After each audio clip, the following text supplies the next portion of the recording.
Dios es bueno. Amén. Dios es bueno. Esa es una de las verdades más primeras que aprendemos en la iglesia, ¿verdad? Cuán bueno es Dios. Cuando estamos tan chiquitos vamos a la iglesia y nos dicen Dios es bueno. Y después pasamos por una especie de adolescencia espiritual. Decimos, ¿será o no será verdad que Dios es bueno? Y nos vamos como al desierto de la vida y andamos dándonos de topes y comprobamos en la experiencia que efectivamente Dios es bueno. Luego volvemos como que al redil del Señor y volvemos a decir lo mismo que decíamos cuando éramos niños. Dios es bueno. Estamos en este mes de octubre hablando sobre la bondad como fruto del Espíritu Santo. Es decir, que es algo que el Espíritu Santo hace en nuestra vida, no es una cosa como una característica nuestra, no se trata, ¿verdad? A veces se puede ver a personas que son un pan de Dios, ¿verdad? Son buenas, son personas buenas, pero eso es una cualidad, es una virtud que tienen y es muy buena, muy recomendable, qué bueno que la gente sea buena. Pero aquí estamos hablando de otra cosa, de una cualidad que produce el Espíritu Santo. Produce el Espíritu Santo precisamente en gente que no es buena. Gente que, para empezar, no tiene esa cualidad de ser el pan de Dios del que dije, el que no, a veces es un buenazo. No, somos más bien unos malos, ¿verdad? No voy a abundar más en adjetivos, unos sinvergüenzas, unos desgraciados, ¿verdad?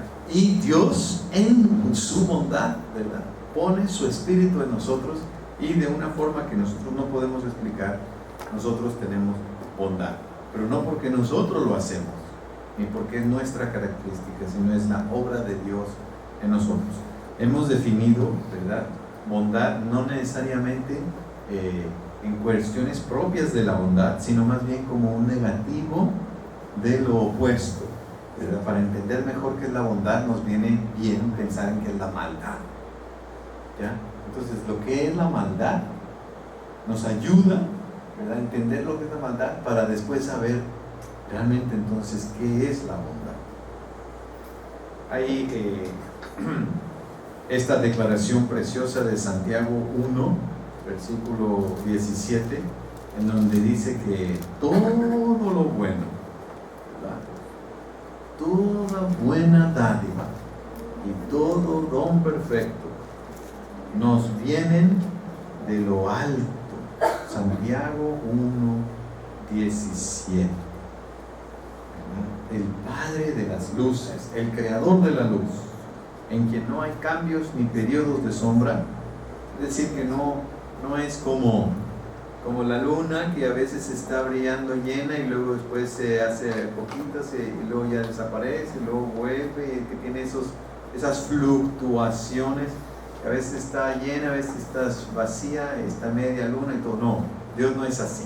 Dios es siempre Padre de luz y siempre dándonos toda buena dádiva y siempre dándonos todo don perfecto. Esta es una declaración fundamental de la fe cristiana.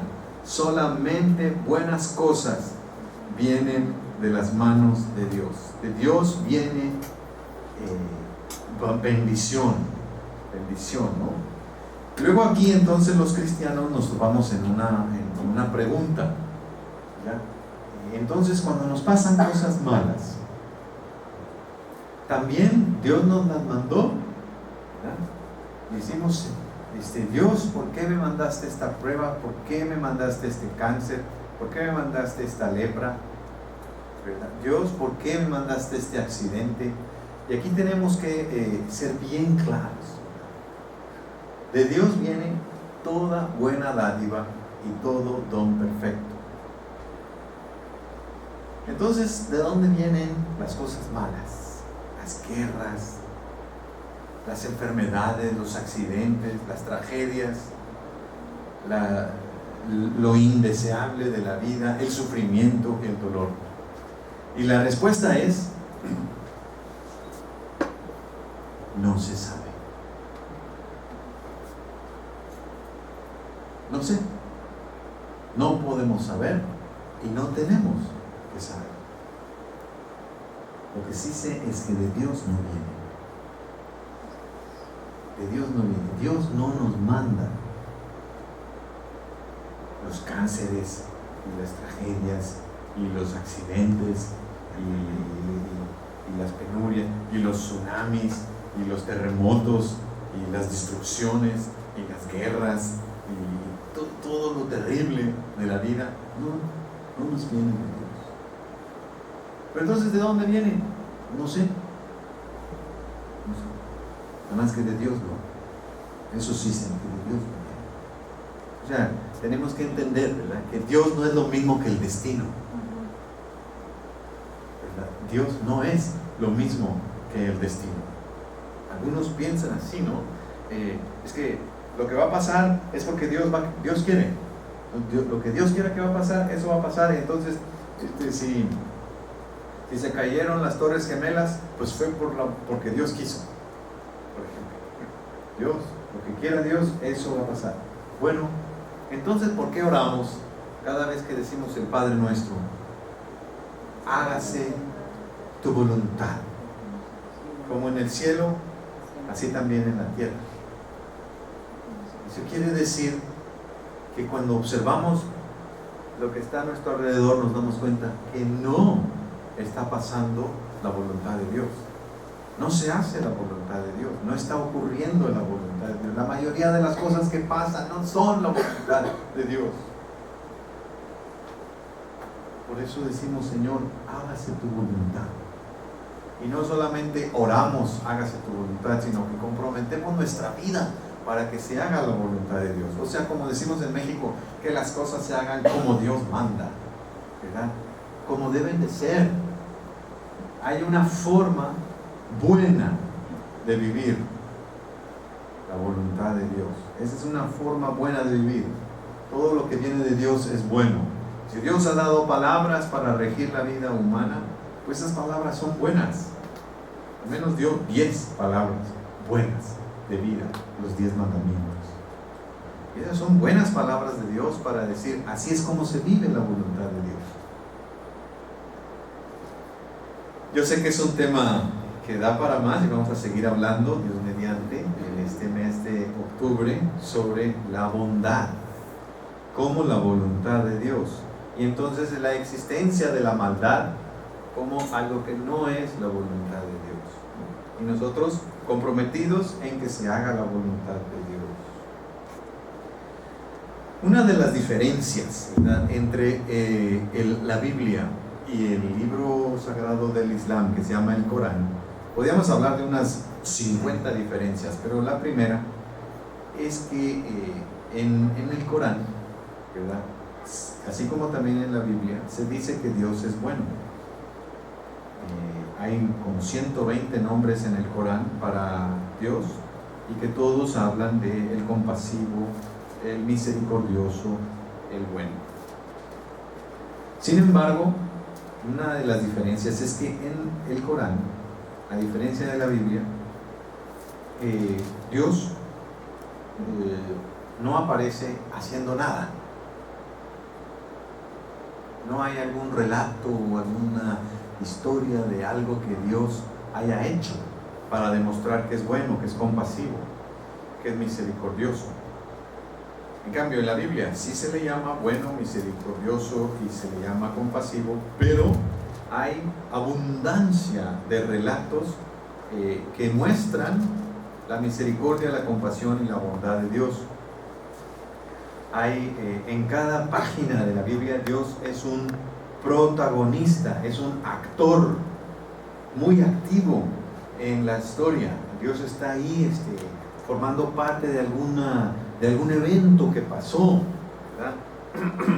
No es nada más que se habla acerca de Dios, sino que Dios está actuando en las páginas de la Biblia.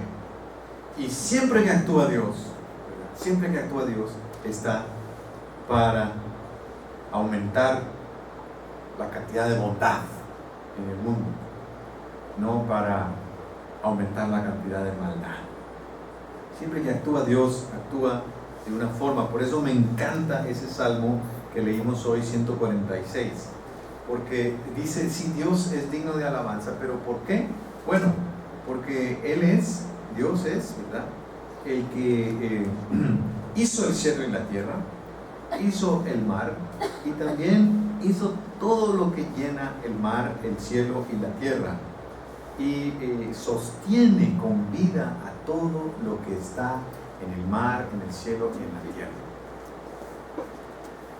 Bueno, esa primera característica es súper importante para todos nosotros, porque nos dice que Dios no solamente... Luego dice el Salmo 146, a veces se me encanta que dice que levanta a los abatidos. ¿Cuántos de nosotros no hemos estado abatidos? Abatido significa que, ¿verdad?, cuando le falta agua a una planta, ¿cómo está? Si la plantita está abatida. Nomás le echamos un chorrito de agua a la plantita esa, como si vuelve a tener vida, ¿a poco no? ¿Verdad? La ponemos en el sol, se seca y está toda abatida. Bueno, ¿no nos hemos sentido así nosotros también, abatidos, a veces cansados ya, exhaustos, no solamente físicamente, también emocionalmente, ¿no? Que no, estamos en la lona y no nos podemos poner de pie ya para seguir otro round, ya no aguantamos ningún otro round en la vida. Y podemos decir, pues que se haga lo que Dios quiere, ¿no? Pues si yo voy a estar abatido ya, pues En cambio el Salmo aquí dice que Dios levanta a los abatidos, va a la lona del ring y le dice al que le acaba de dar una buena noqueada, ¿verdad? Una buena noqueada, y le levántate, tú puedes, mira, un poquito de agua, a ver, traigan los vapores para despertarlo a y que se despierte, que se fortalezca otra vez. Ese es Dios, no es al revés. No es que Dios, cuando alguien está batido, ya lo tira a la basura o dice, bueno, ya dio, ya, el que sigue, ¿verdad? No, sino que tiene esta actitud de levantar al abatido. Pues qué terquedad de este Dios, que todavía confía en el abatido. Si ya está abatido, pues lo quiere levantar, ¿no? Maravillosa declaración sobre Dios. Ama a los justos, protege a los huérfanos, sostiene a la viuda y al huérfano. Sostiene a la viuda y al huérfano y trastorna los planes del malvado. Y dice que protege al extranjero. Protege al extranjero. ¿Cómo me encanta este Salmo 146, ¿verdad? Dios es el que protege al extranjero. Cuando todo para el extranjero, todo está en su contra. Está lejos de sus amistades, de sus contactos y de sus palancas. Porque en la vida se necesitan las palancas, ¿verdad? Y el extranjero, lo primero que no tiene son palancas, ¿verdad? Porque nadie lo conoce, no tiene referencia. ¿Quién va a ser fiador de un extranjero para cualquier asunto? Dios. Dios protege al extranjero, al huérfano y a la viuda, es decir, aquellos que están en condiciones de vulnerabilidad, en condiciones de debilidad, vulnerables sociales, son los protegidos de Dios. ¿Qué les parece cómo se describe a Dios? ¿Qué les parece que dijera ahí, Dios a los que no tienen seguro social, los termina de aplastar, ¿verdad? Dios a los que no tienen la ciudadanía del país, les hunde todo el rigor de su ira para oprimirlos no dice eso. Al contrario, Dios es bueno. Toda buena dádiva y todo don perfecto viene de lo alto. Bienaventurado el pueblo cuyo Dios es el Dios de Jacob. Y nosotros, ¿qué hemos de hacer? Si adoramos un Dios así, seguimos un Dios así, amamos un Dios así, Miqueas capítulo 6, versículo 8, dice así: se te ha hecho conocer lo que está bien y lo que el Señor exige de ti, ser mortal. Tan solo respetar el derecho, practicar con amor la misericordia y caminar humildemente con tu Dios. Entonces quiere decir que hay una consecuencia ética para el que anda en el camino de Dios. No se puede combinar confiar en el Dios de la Biblia y ser malo. Confiar en el Dios de la Biblia y tener una inclinación hacia la maldad. No se puede, es mentira. El que anda siguiendo los caminos del Dios de la Biblia, pues se le pega. Si Dios es bueno, entonces se le pega y esa persona va a ser buena. Eso es lo que estoy tratando de explicar, cómo la bondad es fruto del Espíritu Santo. Porque Dios nos pide nada más esto: hacer justicia, misericordia y ser humildes delante de Dios. Qué combinación tan preciosa de ingredientes, ¿verdad? Qué receta. Una parte de justicia, una parte de misericordia y una parte de humildad. Lo metemos todo al horno por unos 20 minutos de oración, y ¿qué produce? El fruto del Espíritu, de la bondad en nuestro corazón y en nuestra vida. Justicia para saber lo que es recto, lo que es correcto, ¿verdad? Pero si nos quedamos nomás con la justicia, nos podemos convertir en gente muy estricta, muy farisea, ¿verdad? Le dice, esto es lo correcto y punto. Necesitamos también la parte de la misericordia, ¿no? Entonces, no solamente justicia, también la misericordia para saber, pues estamos todos cortos. Realmente ninguno es perfecto. Y el que falla es igual mi hermano. Y yo también fallo. Por eso necesitamos misericordia. Darnos cuenta que todos estamos propensos también a caer y a fallar. Justicia y misericordia, que no es otra cosa más que el amor aplicado a la miseria nuestra. Por eso comienza igual la palabra misericordia que la palabra miseria. Todos estamos en miseria. Son mis miserias. Para mi miseria, tenme misericordia. Y yo tendré misericordia para la tuya también. Seremos pues misericordiosos como comunidad, dándonos cuenta de nuestras propias miserias y aplicando a ellas el amor del corazón de Dios. Y el tercer elemento que nos pide Dios es la humildad. Andar humildemente delante de Dios. ¿Qué es lo que pide el Señor de ti? Hacer justicia, misericordia y andar humildemente delante de Dios.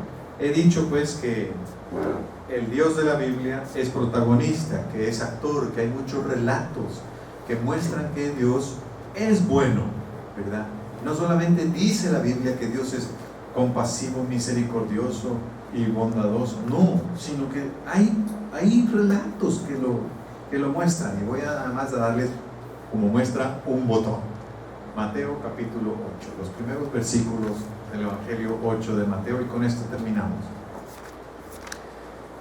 Hemos dicho, toda buena dádiva, todo don perfecto desciende de lo alto, ¿verdad? Del Padre de las luces. Hemos dicho, de Dios viene toda bondad. Si hay maldad en nuestra vida, si hay cosas indeseables, no digamos que vienen de Dios. No sé de dónde vienen. Tal vez los doctores en la teología lo pueden averiguar y darnos una respuesta. No sabemos. Lo que sí sé que de Dios no viene, ¿verdad? Y que a nosotros nos toca ser como discípulos de Cristo, andar propagando pues la bondad, que está bien especificada, ¿verdad? Respetar a los seres vivos, ¿verdad? Liberar al cautivo, darle la vista al ciego, darle el pan al hambriento, proteger al extranjero, al huérfano, a la viuda. Eso es lo que dice el Salmo 146. Y aquí, en Mateo 8, tenemos a un hombre. Dice que Jesús terminó de dar el sermón del monte, ¿verdad? Y bajó de Jesús del monte, y mucha gente lo seguía. Y en esto se acercó un leproso y se postró ante él y le dijo: Señor, si quieres, puedes limpiarme de mi enfermedad. Qué pregunta tan interesante el leproso, ¿no? Señor, si quieres, puedes limpiarme. Implica que el leproso sabía que Jesús podía sanarlo. No tenía duda. Pero también provee, da la puerta abierta, da la posibilidad de que tal vez Jesús, a pesar de ser todopoderoso, no sea todo bondadoso. Que a pesar de tener todo el poder para sanar las enfermedades, tal vez no quiera sanar. Y por eso dice, Señor, si quieres, puedes limpiarme de mi lepra. ¿Qué les parecería que el Evangelio dijera? Y entonces Jesús le contestó, no quiero limpiarte. Sería como una tragedia, ¿no? Sería terrible, una gran contradicción. Por eso, qué maravilla que ahí está este relato que dice que Jesús, ¿verdad?, antes de hablar, hizo algo. Vamos a ver qué dice el texto. Eso lo que hizo fue tremendo. Que Jesús extendió la mano y ¿qué dice que hizo? Y lo tocó. Ahí donde Jesús extendió la mano y tocó al leproso, yo creo que más de uno de los discípulos de Jesús, los pescadores y los que estaban ahí con Jesús, estaban a punto de detener la mano de Jesús. No, Jesús, no toma eso. Al leproso ya lo tocó. Porque según el Levítico, la persona que tocara a un leproso, dan de cuenta que ya quedaba él mismo como contaminado. Era como el juego de los niños, de la roña, que tú la traes y córrele, y el que te toca, ay, ahora tú la traes, y el que te tocaron, siente como que le tocaron, el que le pasan la roña, siente que de pronto todo su cuerpo se llenó de lepra o algo, ¿no? Bueno, así pasaba, ¿no? El que tocara a un leproso, ya se quedaba contaminado, ¿no? Y tenía que pasar todo un proceso de purificación, un tiempo. Ahí está en el capítulo 14 del Levítico, para el que lo quiera leer. La cosa es que Jesús no tuvo el mayor empacho, ¿verdad? No le importó. ¿Qué es eso de que no puedo tocar a un leproso? ¿Verdad? Aunque él era pues el Hijo de Dios, el que había dictado la ley del Levítico y todo, ¿verdad? Se pone él por encima, ¿verdad?, del texto sagrado del Levítico. Dice que no se puede tocar a un leproso. Yo sí puedo tocar a un leproso. Y primero, antes de decir nada, lo tocó, ¿verdad? Tocó al leproso. Es que Dios es bueno. Dios tiene esta inclinación hacia la bondad, esta decidida inclinación hacia la bondad. Tocar al leproso y luego decirle, quiero. Claro que quiero. Sí quiero. ¿Cómo no voy a querer? ¿Verdad? Si soy, ¿verdad?, el que le da la vista al ciego, el que le da el pan al hambriento, el que protege al extranjero, al huérfano y a la viuda. Claro que quiero. ¿Cómo no voy a querer? ¿Verdad? Entonces le dice al leproso, quiero. Queda limpio. Y al instante el leproso quedó limpio. Jesús le advirtió, mira, no se lo cuentes a nadie, vete a mostrarte al sacerdote y presenta la ofrenda prescrita por Moisés. Así todos tendrán evidencia de tu curación. Y ese es nada más un botón de muestra para ver la bondad del Dios de la Biblia. Jesús tiene este corazón. El día de hoy también nos dice, si quiero, Señor, si quieres puedes limpiarme. Podemos acercarnos al Señor igual que este leproso, ¿no? Y decir, Señor, si tú quieres, puedes tocar mi vida, puedes limpiarme. Si quieres, puedes invadir mis asuntos y arreglar mis asuntos. Si quieres, puedes traer tu bendición a mi vida. Mi corazón está listo para ti. Si tú quieres, puedes tomar las riendas de mi vida, puedes sentarte en el trono de mi corazón, puedes ser mi Señor. Si quieres, puedes limpiarme. El Señor, así como le dijo al leproso, también a nosotros nos dirá: ya, sé limpio.